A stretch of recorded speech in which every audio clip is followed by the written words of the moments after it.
E ainda falando de eleição, além do voto para presidente e governador, esse ano o Brasil inteiro elege também senadores, deputados federais e estaduais em seus respectivos estados.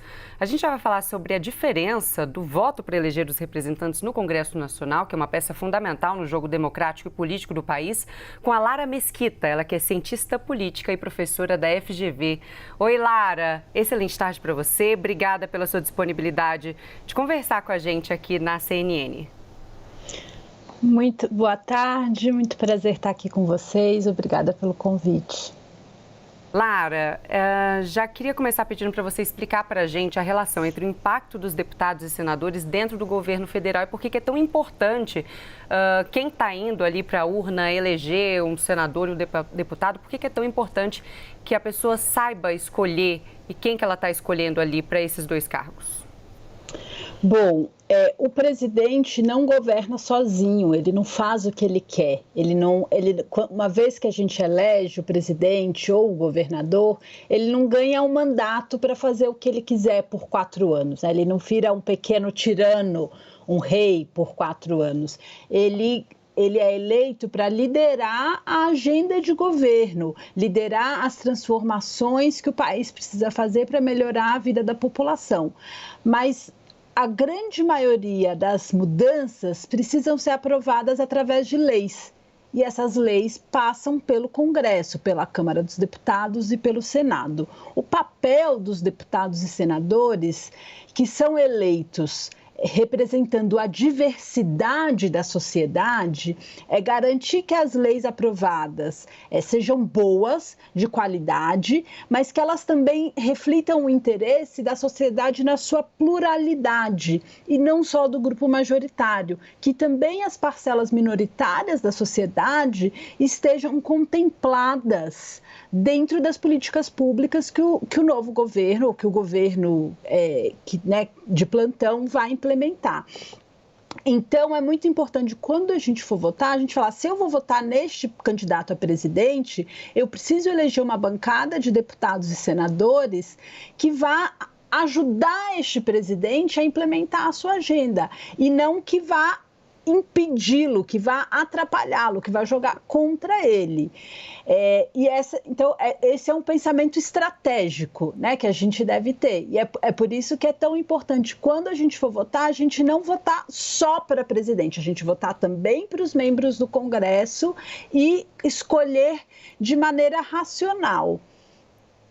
Eu não sei se eu tenho mais um tempinho para completar o meu raciocínio. Claro, não, pode falar. Claro. Eu só ia, na verdade, continuar na mesma toada, porque a gente tem um congresso hoje, né, Lara, que é um congresso cada vez mais poderoso, como a gente vê agora, né? Um congresso que tem, inclusive, o orçamento secreto, que pode, não deveria, mas pode ser utilizado como uma moeda de troca para aprovação de matérias. Então, um processo complicado que a gente tem que pensar na hora que a gente for votar em quem que a gente quer colocar dentro desse congresso que cada vez mais é mais poderoso. Agora, o que eu noto também é que as pessoas têm muita dificuldade de identificar dentro daquele partido ou dentro daquela ideia, né, que ela acredita de que vai fazer um bom trabalho dentro do Congresso Nacional, identificar um senador, um deputado estadual, parece até que é mais difícil das pessoas conseguirem identificar alguém que realmente elas queiram de fato escolher. Às vezes escolhem algum que está ali, a minha tia vai votar nesse, meu pai nesse,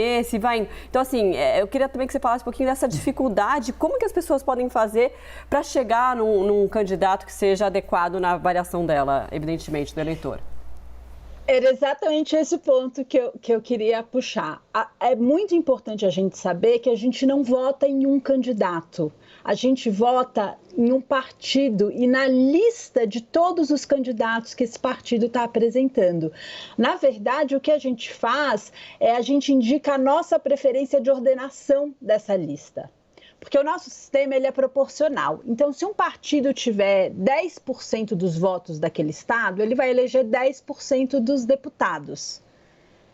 E aí, quem são esses deputados que vão ocupar essas cadeiras?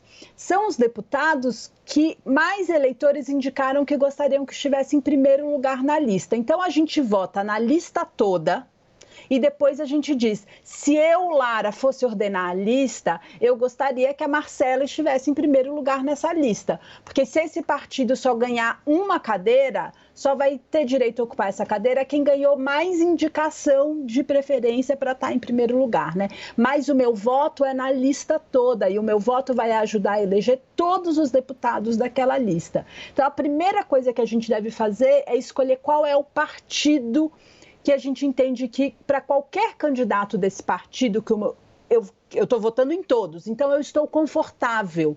Eu entendo que todos esses candidatos, ou que esse partido, de uma maneira geral, tem um posicionamento que eu concordo.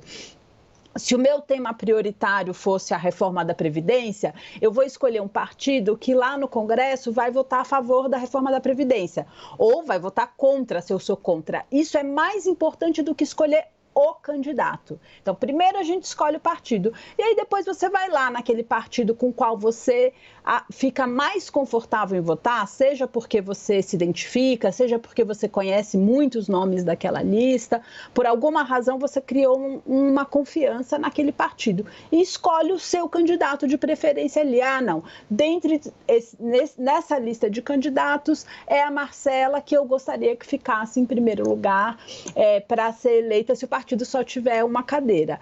Então, é muito importante a gente não dissociar a escolha do candidato à escolha do partido e entender que o nosso voto, ele é prioritariamente um voto na lista do partido. E isso, claro, vale para deputado federal e vale para deputado estadual. No caso de deputado estadual, a gente acaba também procurando pessoas que tenham uma preocupação ou com um tema de maior afinidade ou que tenham uma proximidade regional. Então, via de regra no Brasil, a gente pensa, ou eu vou votar num candidato que tem vínculos com a minha região e que vai se preocupar em trazer benefícios para essa região, ou eu vou votar em candidatos que defendam uma pauta com a qual eu concordo.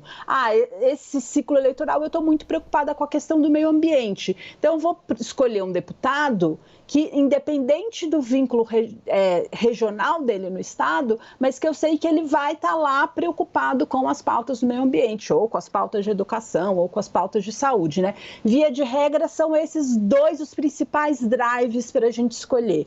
Ou uma proximidade regional, geográfica, ou uma proximidade de tema prioritário.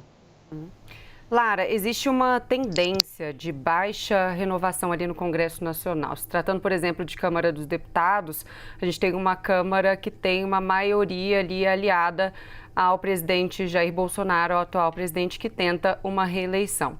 Levando em consideração os cenários das pesquisas que apontam ali Lula na frente, né, Bolsonaro em segundo lugar, para conseguir ser reeleito, quais desafios teriam, levando em consideração se Lula chegar à presidência ou Bolsonaro à presidência, quais desafios eles teriam diante do Congresso Nacional, que tem uma tendência de baixa renovação nessas próximas eleições?